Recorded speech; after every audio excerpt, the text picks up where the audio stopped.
3 mois. 3 mois de silence. Je sais que tu t'es demandé où j'étais passé. Certains m'ont écrit, d'autres ont pensé que j'avais abandonné la chaîne. Mais la vérité, c'est que je n'avais plus la force de parler. Pas parce que j'avais rien à dire. Au contraire.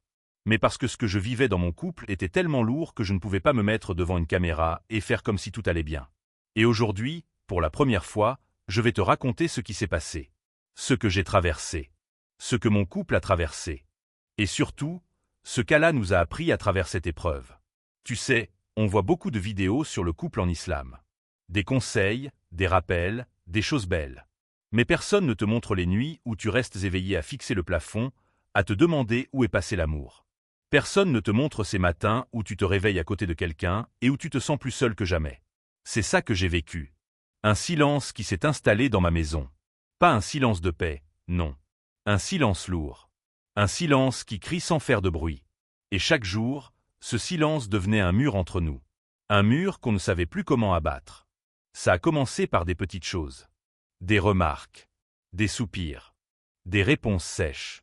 Tu connais ces moments où tu sens que quelque chose ne va pas mais personne n'a le courage de mettre les mots dessus? C'était ça. Tous les jours. On priait dans la même maison, mais nos cœurs étaient dans 2 mondes différents. Et le pire, c'est qu'on faisait semblant. Devant la famille, tout allait bien. Devant les amis, on souriait.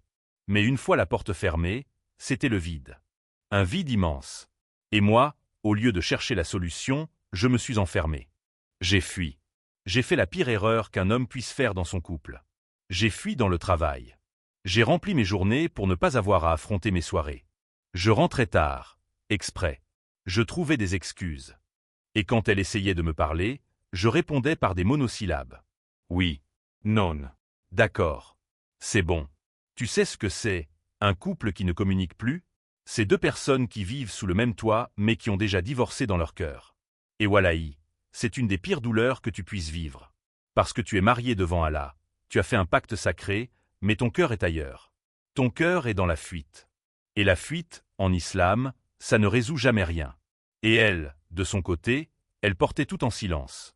Les enfants, la maison, la solitude, les larmes qu'elle versait après le fajr quand elle pensait que personne ne la voyait. Mais Allah la voyait. Allah entendait chaque doua qu'elle faisait dans la nuit.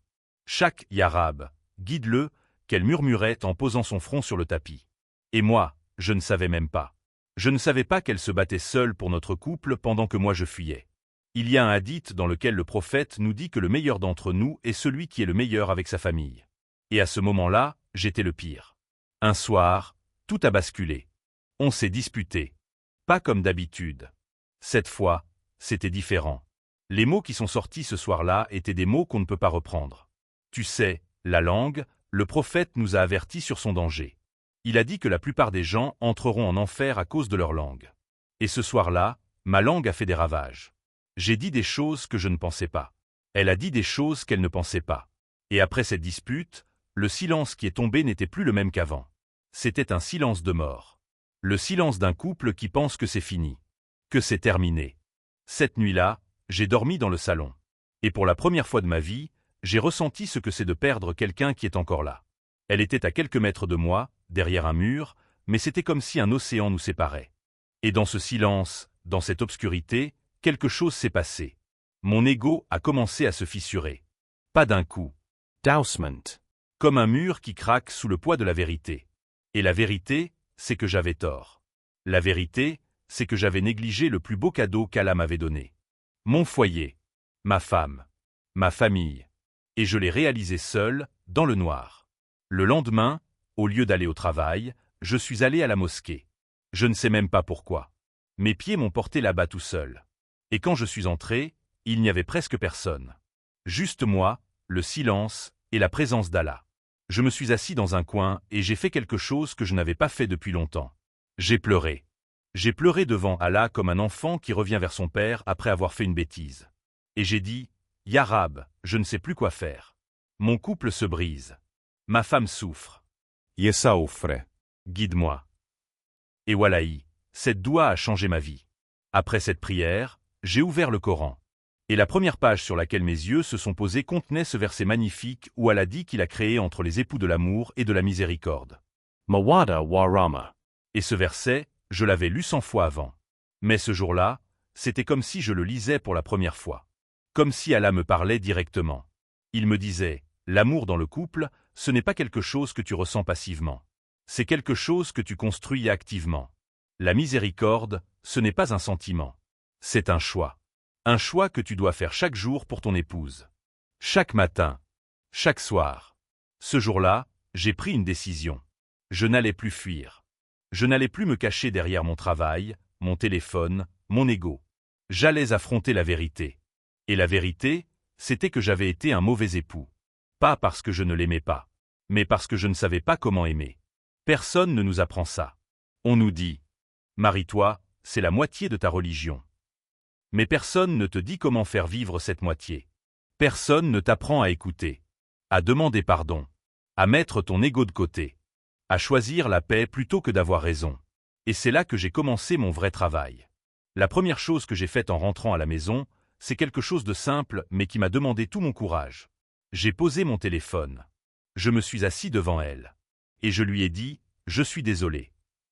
Pas un « désolé », rapide comme on dit pour couper court à une discussion. Un vrai « je suis désolé ». Les yeux dans les yeux. Avec des larmes. Avec de la sincérité. Et tu sais ce qui s'est passé? Elle n'a rien dit. Pendant de longues secondes, elle m'a juste regardé. Et puis, doucement, ses yeux se sont remplis de larmes. Et elle a dit un seul mot. Un mot que je n'oublierai jamais. Elle a dit « enfin ». À partir de ce moment, on a commencé à se reconstruire. Mais pas comme avant. Mieux. Different. On a commencé par quelque chose de très simple que le prophète faisait avec ses épouses. On a recommencé à se parler. Vraiment se parler. Pas juste des « passe-moi le sel » ou des « les enfants ont fait leurs devoirs ». Non. On s'est assis chaque soir après le Isha et on a parlé. De nous. De nos pers. De nos blessures. De ce qu'on attendait l'un de l'autre. Et ces conversations, wallahi, elles valaient plus que n'importe quel cadeau, n'importe quel voyage, n'importe quelle promesse. Parce que pour la première fois, on s'écoutait vraiment. Et puis on a fait quelque chose qui a tout changé.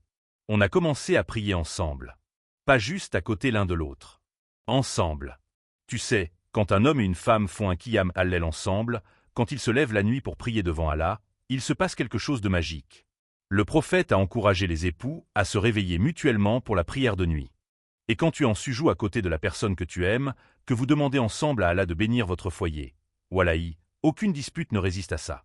Aucun ego ne survit à ça. Parce que devant Allah, il n'y a plus de j'ai raison ou tu as tort. Les semaines ont passé. Et petit à petit, quelque chose est revenu. Pas l'amour du début, non. Quelque chose de plus fort. De plus profond. L'amour du début, c'est un feu. C'est beau, c'est intense, mais ça brûle vite. Ce qui est revenu, c'est une braise. Une braise qui chauffe doucement, constamment, et qui ne s'éteint pas. C'est la mawada dont Allah parle dans le Coran. Cet amour mature, profond, enraciné dans la foi. Et avec cette braise, il y avait la rama. La miséricorde.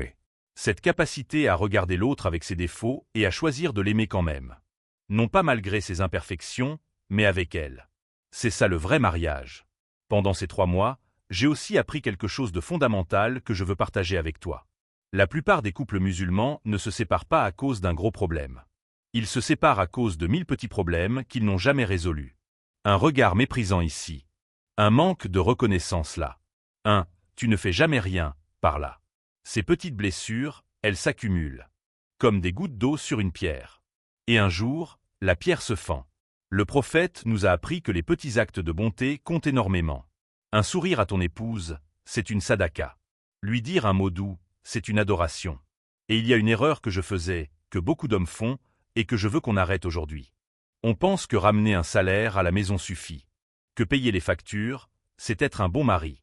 Que fournir un toit, c'est remplir son devoir. Mais ta femme n'a pas épousé un distributeur automatique, mon frère. Elle a épousé un homme. Un compagnon. Un confident. Elle veut ton temps, pas ton argent. Elle veut ton attention, pas tes cadeaux. Elle veut que tu la regardes dans les yeux et que tu lui dises qu'elle compte. Le prophète aidait ses épouses dans les tâches du foyer. Il recousait ses vêtements lui-même. Ça, c'est la vraie virilité en islam. Aux sœurs qui regardent cette vidéo, je m'adresse à vous maintenant. Si votre mari traverse une période difficile, si vous sentez qu'il s'éloigne, ne le combattez pas avec la colère. Combattez-le avec la patience et la doua. Je sais que c'est dur. Je sais que vous portez déjà tellement. Mais votre patience a un poids immense devant Allah. La femme qui patiente pour son foyer, qui invoque Allah pour son mari, qui choisit de rester douce quand tout en elle veut exploser. Cette femme-là, Allah ne l'oublie pas. Jamais. Continuez à faire doua. Continuez à demander à Allah de guider vos maris.